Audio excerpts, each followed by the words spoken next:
You're telling me that wasn't CGI? Nope, that was actually Tom Cruise riding a real motorcycle straight off a cliff and jumping into thin air. And trust me, once you discover how they pulled this off, you'll never watch this scene the same way again. At first glance, it looks like Tom Cruise is simply balancing on a dirt bike.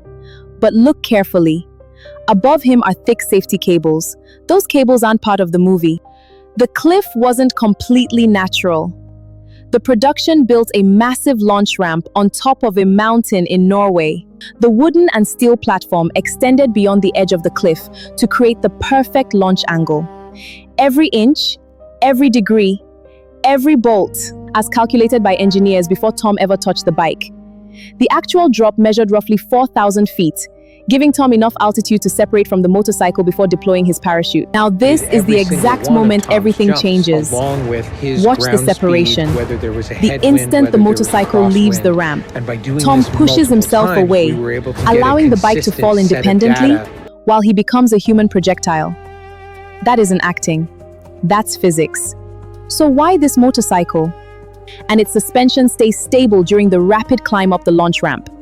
A heavier adventure motorcycle would have reduced control and increased risk. For a stunt where milliseconds matter, lighter was smarter. Here's the crazy part. Tom Cruise didn't wake up one morning and decide to jump off a mountain. He spent over a year preparing, where Tom repeated the jump over and over and over again, until every movement became muscle memory. He completed around 13,000 motocross jumps and more than 500 skydives, just to perfect this single sequence. The production even built an exact replica of the ramp. This image reveals one of Hollywood's biggest secrets. Many shots before and after the jump use wire rigs. See the cable attached to Tom? And that enormous crane beside him? This image reveals one of Hollywood's biggest secrets. Many shots before and after the jump use wire rig to safely position the actor, or to help create seamless camera transitions. But here's the magic. None of those cables, none of the rigging, none of the support systems appear in the final movie. Visual effects artists digitally painted them out frame by frame, using clean background plates, CG cleanup, and digital compositing. They erased every visible wire without changing Tom's real performance. So what audiences see isn't a CGI stunt. It's a real stunt with invisible safety equipment removed afterward. Now imagine this. You're riding toward the edge of a mountain at highway speed, knowing that in just seconds, there'll be nothing beneath you. The crew used multiple cameras positioned on helicopters, camera drones, ground units, helmet-mounted systems, and long-lens cameras. High-end digital cinema cameras from Arri and Sony systems were used for different angles depending on the shot, while specialized aerial camera platforms captured the wide views. The right medium.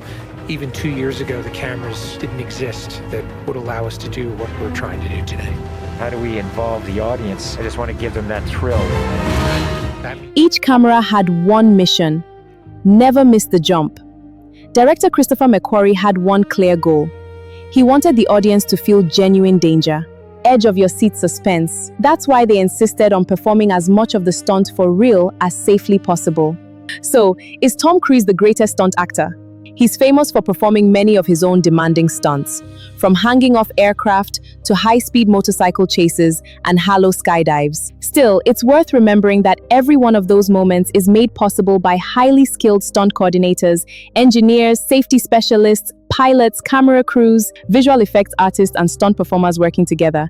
The spectacular result is always a team achievement. So the next time you watch Mission Impossible: Dead Reckoning Part 1, remember, you weren't watching computer graphics.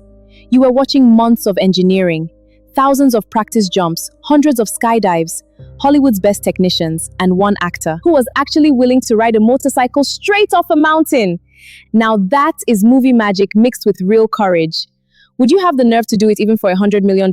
Let me know in the comments.